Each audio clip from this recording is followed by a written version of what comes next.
From the gridiron to the courtroom, from NFL stardom to convicted murderer.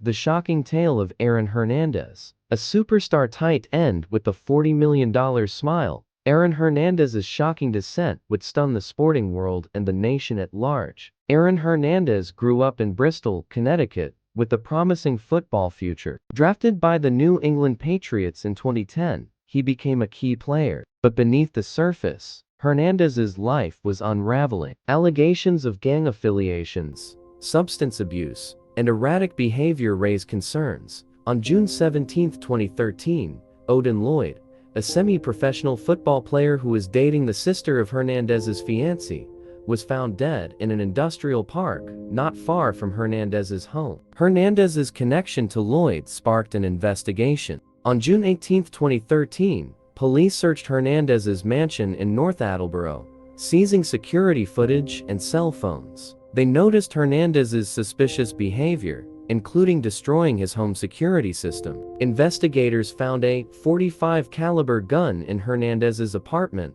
matching the shell casing at the crime scene. Surveillance footage placing Hernandez's car near the industrial park. Text messages between Hernandez and Lloyd, hinting at a falling out. And a witness claiming Hernandez was agitated with Lloyd. On June 26, 2013, Aaron Hernandez was arrested and charged with Odin Lloyd's murder. As the investigation continued, detectives uncovered connections to two more homicides.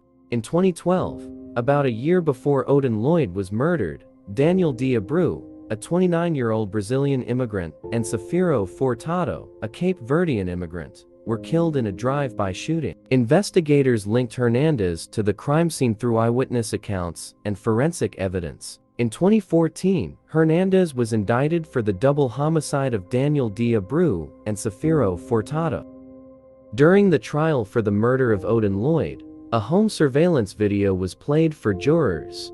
The video, taken by an extensive surveillance system in and around Hernandez's home, shows him returning home from a night out celebrating Father's Day with his fiancée, Cheyenne Jenkins. They are greeted by two Hernandez friends, Ernest Wallace and Carlos Ortiz, who are also charged in the murder. Both men pleaded not guilty and will be tried separately. Prosecutors played the video during testimony by Jennifer Fortier, who babysat for Hernandez and Jenkins' infant daughter that night.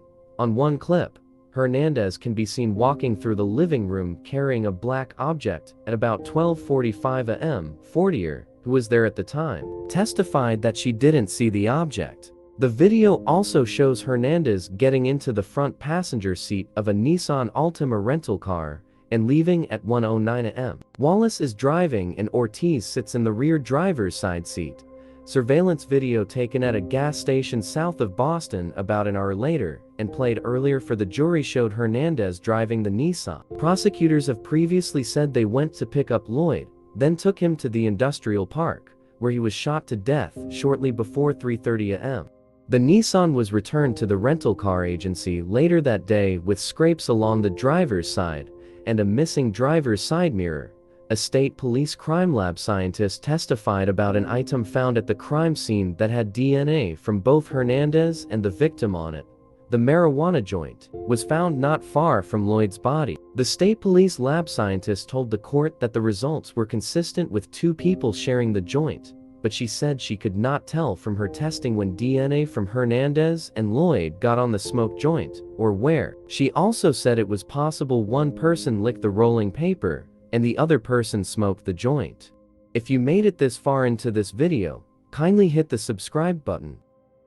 Aaron Hernandez's fiancée, Cheyenne Jenkins, testified in court during his trial for the murder of Odin Lloyd. Cheyenne took the stand as a reluctant witness, having previously invoked her Fifth Amendment right against self-incrimination. However, after receiving immunity from prosecution, she agreed to testify. Prosecutors questioned Cheyenne about her interactions with Hernandez and her knowledge of his activities leading up to Odin Lloyd's murder. She described Hernandez's increasingly erratic behavior, including his paranoia and possessiveness. Cheyenne recalled Hernandez asking her to disable their home security system, citing concerns about being watched. She admitted to finding a gun in their basement, wrapped in a towel, but claimed Hernandez told her it was just a toy. Cheyenne confirmed Hernandez and Lloyd had an argument at a nightclub, but downplayed its significance. Cheyenne initially provided Hernandez an alibi for the time of Lloyd's murder, but later recanted, stating she couldn't confirm his whereabouts.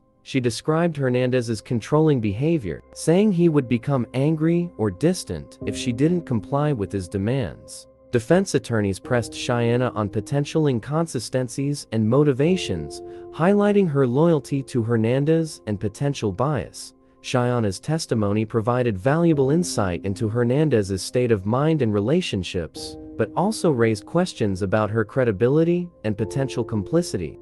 Alexander Bradley, a friend and associate of Aaron Hernandez, also testified during the trial. They met through mutual acquaintances in the Connecticut nightclub scene. Bradley and Hernandez socialized, and Bradley occasionally drove Hernandez to various destinations. Bradley testified that on June 16, 2013, Hernandez asked him to drive to Boston, pick up Odin Lloyd, and bring him to the industrial park where Lloyd's body was later found. Bradley stated that Hernandez gave him specific instructions, including telling him to drive to the industrial park and wait for Hernandez. Bradley described Hernandez's increasingly paranoid and agitated behavior leading up to the murder. According to Bradley, he heard 5 or 6 gunshot sounds coming from outside the car. Bradley stated that Hernandez returned to the car and told him to drive back to Hernandez's home, where Hernandez cleaned up and destroyed evidence. April 15, 2015, Aaron Hernandez was convicted of first-degree murder in the death of Odin Lloyd.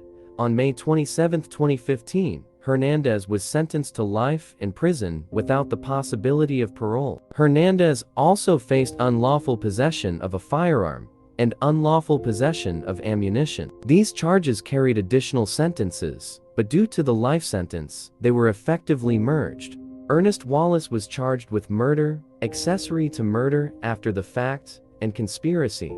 He was convicted of accessory to murder after the fact, and was sentenced to 4.5 to 7 years in prison in 2016. Ernest Wallace was released from prison in 2018, after serving approximately 2 years. Carlos Ortiz was charged with murder, accessory to murder after the fact, and conspiracy. He cooperated with prosecutors by testifying against Hernandez. Carlos pleaded guilty to accessory to murder after the fact, and was sentenced to 5 to 7 years in prison in 2017, with credit for time served. Carlos Ortiz was released from prison in 2020 after serving approximately 3 years.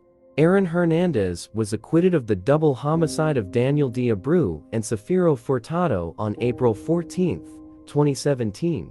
Barely 5 days after his acquittal, Aaron Hernandez was found dead in his prison cell, hanging to a bedsheet attached to his cell window.